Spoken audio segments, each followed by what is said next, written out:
Good morning. Well, as Sam said, my name is Stacy Gottwald, and I'm the Community Relations Assistant Manager for Operation Christmas Child.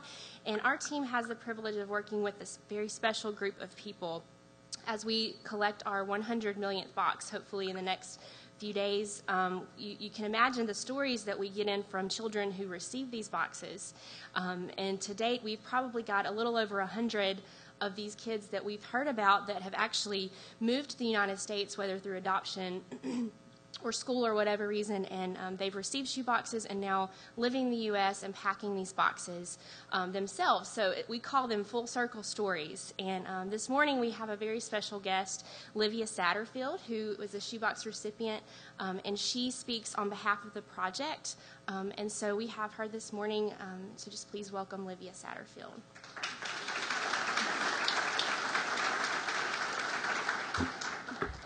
Good morning, everyone. I cannot believe I'm actually here. I never thought, living in a Romanian orphanage, that I'll come here and speak to you guys of what God has done in my life. As Stacey introduced me, my name is Livia, and I'm actually originally from Romania. My mom put me in the orphanage when I was 2 years old, lived in the orphanage for 10 years.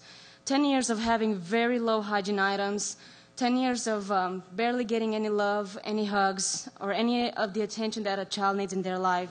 And just to give you just a little glimpse of what my orphanage life consisted of, basically I had to do extra cleaning and being extra obedient just to get a second plate of food.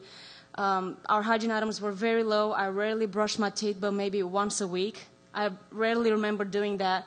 If I did brush my teeth, I had to share my toothbrush with all other children in the orphanage as well. We took baths in the same bathtub water for a week.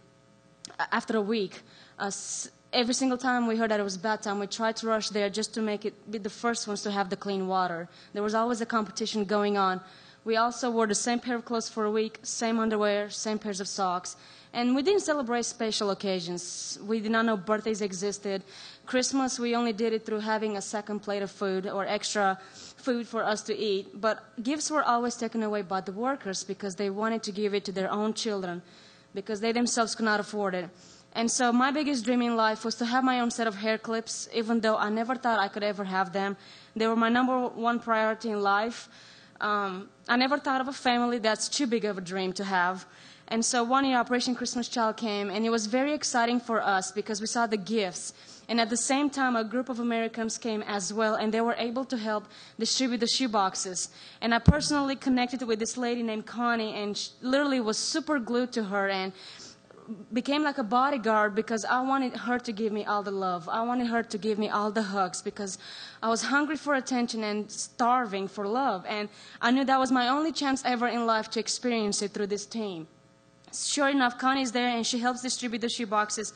I finally get one personally for myself, and they start sharing with us about how volunteers from all over the world have packed these gifts with lots of love, and you guys are sending us love across the seas just so that we can experience it through this simple shoebox gift. And I couldn't believe it. I was shocked and mesmerized by the words, not just you guys loving us, but God.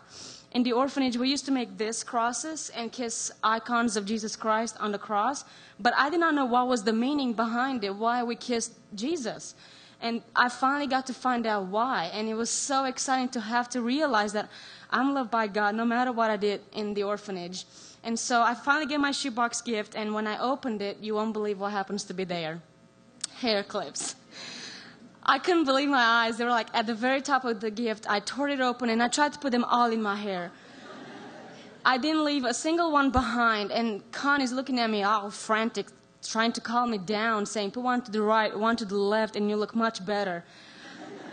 I said, no, I want them all in my hair because my dream just came true because you guys thought about packing shoe boxes and putting a pack of hair clips, never thinking it can make a girl's dream come true. And it did. And so in the shoebox, I finally received hygiene items, and it was exciting to have them just for myself. And one final gift I received was a best friend's necklace, and it was a heart broken in half saying, I love you.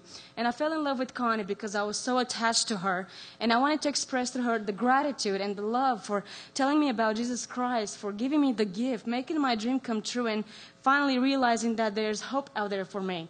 And sure enough, I told Connie, here, you keep half, I'll keep the other half. Maybe one day we can put the hearts together. And as I shared the half with her, I told her that I loved her, and that moment, God told Connie that she needed to adopt me. So this lady who happens to go on a random mission trip has no idea she's going to come out, helping out, distribute shoe boxes, picks a random box out of the stack, hands it to me, the very box that I needed. And God didn't want to stop there. He wanted me to have a family. So at the age of 12, I received the shoebox, and at the age of 14, I was able to come to a family who can love me unconditionally. And so I was involved with Operation Christmas Child later on, and I packed my shoebox. But to leave you today with this, no, because I just love what you guys do. It means so much to me. I cannot express to you the gratitude of how much you guys impact us. And so out of Philippians 1, verses 3 through 6 says, I thank my God every time I remember you. In all my prayers for all of you, I always pray with joy because of your partnership in the gospel from the first day until now, being confident of this, that he who began a good work in you will carry it on to completion until the day of Christ Jesus. And that's what you guys are doing, and I want to say thank you so much.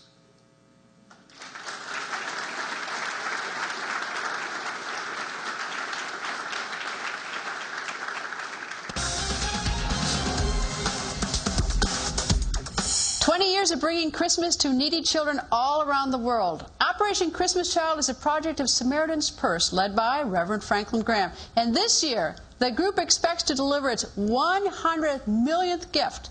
Now, we went along with Reverend Graham out for the past couple of years as his group gave shoe boxes full of presents to children who needed them most. Reverend Graham joins us. Nice to see you.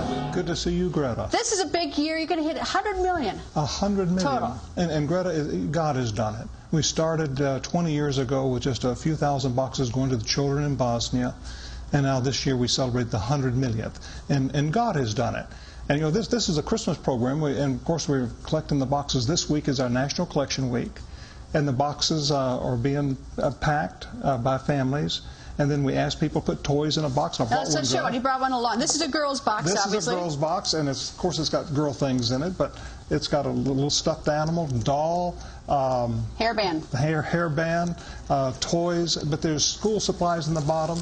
Bar of soap. Even a bar of soap, and there's a washcloth, socks. It's unbelievable. But it's most of these kids have never had a gift in their life. And Greta, you and John were there. You saw it for yourself. The joy that these kids get from a box. But I want the kids to know that God loves them. This is Christmas. It is absolutely a fabulous thing. It's like you're going to get 9 million boxes. Everyone's collecting them. And everyone who's watching out there, this is your big chance to be part of this. You just have to pack a box. It'll take even more than one box if possible.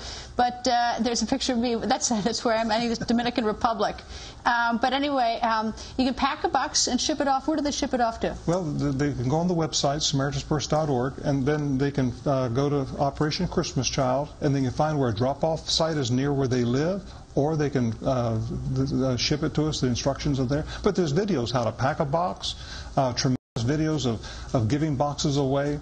So it's a fun website to go to. And you know what's fun last year is that there's a tracking way where you can pack and you can find out where your box went. That's the really fun part now. Right here. There's the barcode. So if you go on site, you can actually print out this label if you want to do a girl box or a boy box, and the label will come with a barcode, and you can actually track where your box goes. And, you know, I guess, you know, the viewers need to know that, you know, these kids have never, most of them have never had a present before in their lives. And this is such a kick to, you know, to be able to, you know, to have presents show that it's the Christmas spirit, the giving. It's fabulous for these kids. 9 million this year. 9 million. We'll have 140,000 volunteers in the next few weeks help us just to prepare the boxes for shipping. And I get to go to Ecuador to give out boxes this year, I hear. We're going, yes. We're going after Christmas time. We're gonna go give out the boxes. So make sure that all you viewers are watching. You got to be part of this because this is really fun. Maybe we can hit 10 million this week. Maybe if enough viewers are watching, I want them to try to get 10 million boxes for these kids. That'd be fun.